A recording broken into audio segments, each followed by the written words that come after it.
po yung kumbaga, mas mabilis na pamamaraan para maipanik sa Senado ang impeachment complaint? Opo, kasi the moment nag-submit po sa akin ng complaint, tapos be-verify po natin individually yung nakapirma, no, or nag-endorse na House members, pwede na po ang magdesisyon ng plenary na idiretso na yun sa Senate po. Wala na pong referral sa Committee on Rules and then Committee on Justice, which will really take time.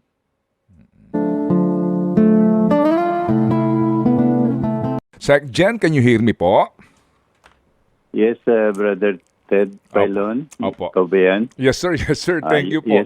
Yes, sir. Opo. Yes, Salamat. Salamat. Sige, Sec Jen, nagsimula na po ang sesyon kahapon. Kumusta po so far po yung tatlong inihain na impeachment complaint? Ano na po ang disposisyon ng inyong opisina muna?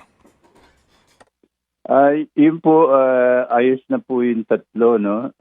Anytime pwede ko na po i-transmit kay House Speaker.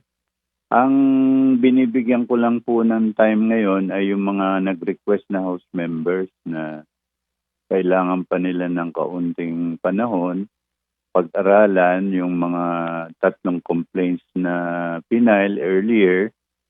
At of course, they are also planning to file another complaint, no? Yun po ang tinatawag nating fourth complaint na ang gusto po nila ay foolproof na complaint at maaari po na mas marami yung nag-endorse. Kasi po under our rules, if 1/3, no, of the House members, that's about 103 members po ng House of Representatives, diretso na po sa Senado yun. Itatransmit na po sa Senado. Pagka nakuha nila ang 103 signatures, no, or endorsers ng kanilang complaint. So, maaring ganun po yung balak ng iba nating House members. Opo, that's really a new development. Ano po, kasi ngayon nagbigay ho kayo ng detalye na yung third mode ang pwede pong gawin nito pong mga kongresista na kumausap po sa inyo. Ano po, bago... Opo. Sige, so ito po yung kumbaga mas mabilis na pamamaraan para maipanik sa Senado ang impeachment complaint. Opo, kasi the moment nag-submit po sa akin ng complaint, tapos be-verify po natin individually yung nakapirma, no, or nag-endorse na House members, pwede na po ang magdesisyon ng plenary na idiretso na yun sa Senate po. Wala na pong referral sa Committee on Rules and then Committee on Justice, which will really take time. Opo. Para po mas maintindihan po ng ating mga kababayan, dito po yung third mode na pinag-uusapan natin na Sec Gen. So sa pangangalap po nila ng endorsement, ano po, at makakuha nga po sila ng 1/3, no, o 1/3 sa kabuuang miyembro ng Kamara, ito po ay manifestasyon na hindi na rin po kinakailangan pang idaan sa inyo o sa tanggapan ni Speaker, kung hindi dadalhin na lang po sa plenaryo para sa kanya pong ratifikasyon. Ganun po ba yon? Dadaan po sa aking opisina dahil ibe-verify po namin kung yung talagang nakapirma ay yung tao na yon. Okay. Opo. Hindi naman humahirap yun. Magtatawagan lang kami o yung iba pupunta sa aking opisina. And then sasabihin sa akin, ako yan nakapirma na yan and I am endorsing that complaint. Opo. That can take a few hours lang po. Opo. And then, kapag po na-verify ninyo ang lahat ng mga lumagda doon po sa naturang impeachment complaint na ito, hindi na po ito ipapanig pa sa Speaker's Office, kung hindi idadaan na po ito sa plenaryo para po sa kaukulang pong approval, kumbaga. Opo. Okay, opo. Sige. Kasi po yung normal route po, I will transmit to the Speaker's 10 session days to refer it to the Committee on Rules, no? And then Committee on Rules, bigay po yan sa plenary. Plenary refers it to the Committee on Justice. The Justice Committee has 60 session days to decide, no? Which to recommend to the plenary, no? And then plenary, pwede yung magkaroon pa ng discussion dyan, debate, kung i-refer na yan sa Senate or yun po. So, by the time matapos po yung proseso na yun, baka kapos na po yung oras. Kasi we have only a few remaining sessions dito sa 19th Congress, no? Like ito pong from January 13 to February 7, ang ano po lang, 4 weeks po yan, 3 times 4, 12 session days. Tapos po yung pagbalik nila, June 2 to June 16, 2 linggo lang po yun, bali 6 session days. So, ang remaining na lang po, kung hindi nyo bibilangin yung kahapon, is 17 session days. Opo. So, Na lang ang natitira. opo. So, kumbaga yung materiality of time, no, ay napaka-importante. Opo. Sec-Gen, ito lang po. Theoretically po, kung sakasakali po na wala ang fourth complaint at yung third mode na iyan, meron ba kayong sa inyo, palugit sa inyong panahon to act on the 3 complaint para po sa actual na referral nito and yung disposition na po ng Opo. speaker dito po sa complaint na ito at maging sa Committee on Justice para po magkaroon ng closure itong isyong ito. Opo. Well, pwede po naman i-transmit na itong 3, no? Yun na, iniintay lang natin itong pakiusap ng ibang House members na mas magpapadali po sa impeachment complaints, no? Yung pagproseso po sa House of Representatives. Kasi po, alam niyo naman, pag nasa sinalang po yan sa Committee on Rules, pwede yung magkaroon dyan ng debate. Tapos sa plenary po, yung mga House members na kontra o pabor, may mga suggestions po yan. Opo. So, hindi ho automatic yan na pag na-refer sa plenary, tapos na po, no?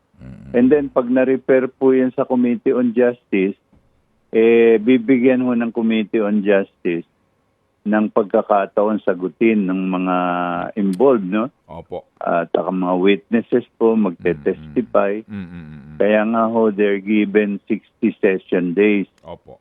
So, doon sa binilang natin, medyo kapos na po yung oras. Tapos po, pag ni-refer sa Senate yan, tinansmit sa Senate, they also need time Opo. to organize the impeachment court, Opo. approve the rules, di ba po? Opo.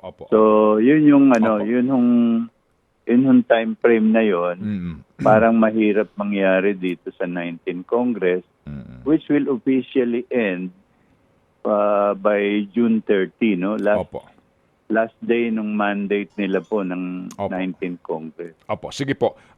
Sec-Gen, kung mamarapatin po ninyo, tama ho ba ang bilang ko dito? 105 yung 1/3 sa kasalukuyan pong members ng House? 105? Ang bilang po namin is 102 point something. So, ni-round up namin po 103. Okay, sige po. Yan ho bang 103 na yan? Again, kung mamarapatin po ninyo, meron po bang ngayon bilang na? Meron na ba kayong hawak na bilang? Ilang kongresista itong nakikiusap po sa inyo na pwede po mangalap po ng 103 na lagda? Meron na bang bilang ngayon? Well, ang nasabi ko po earlier, mga 10 to 12 silang nakikiusap sa akin. And I expect more House members to talk with me about this, no? In the coming days, no?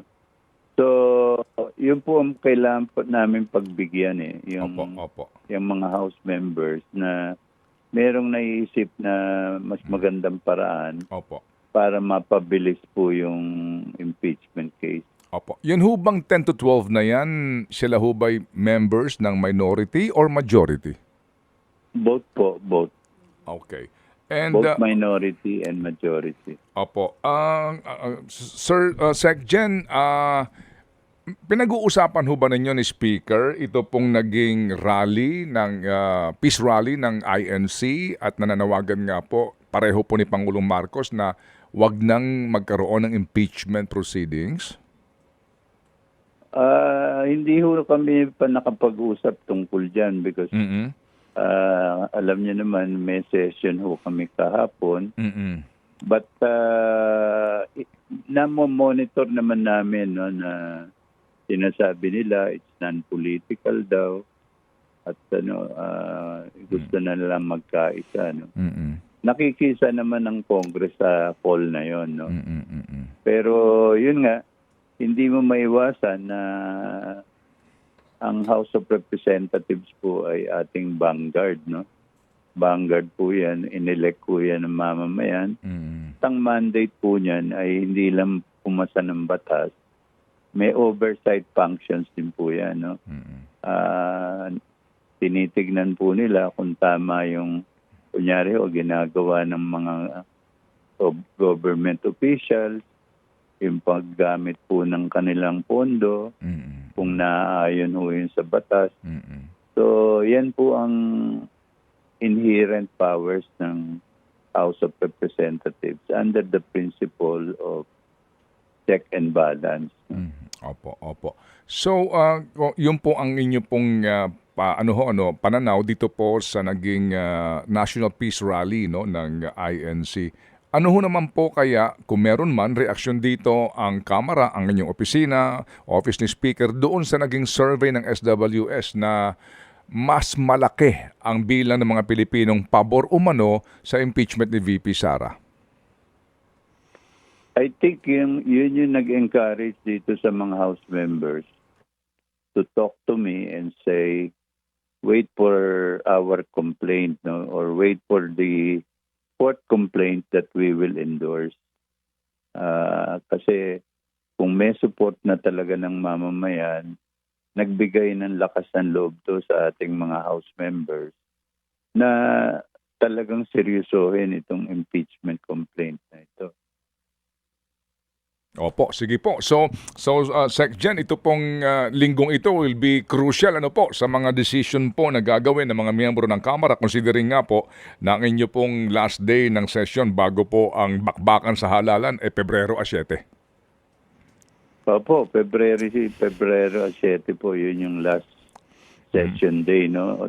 At by practice po kasi, nag-e-end ang session, not necessarily on Friday, February 7, pero Wednesday pa lang po nag-a-adjourn na. Oo nga po. Kasi po yun din po nga ang actually schedule po ng plenary session, no? Monday to Wednesday. Opo. Sige po. So Wednesday only. Opo. Sec Gen, kami po yung muling tatawag dito po sa napaka-importanteng isyung pambayan na ito. Opo, anytime po. Anytime po. Opo. Okay. Salamat po, Sec Gen. Thank you. Mabuhay. Thank you po. Opo. Thank you. Si Secretary General ng House of Representatives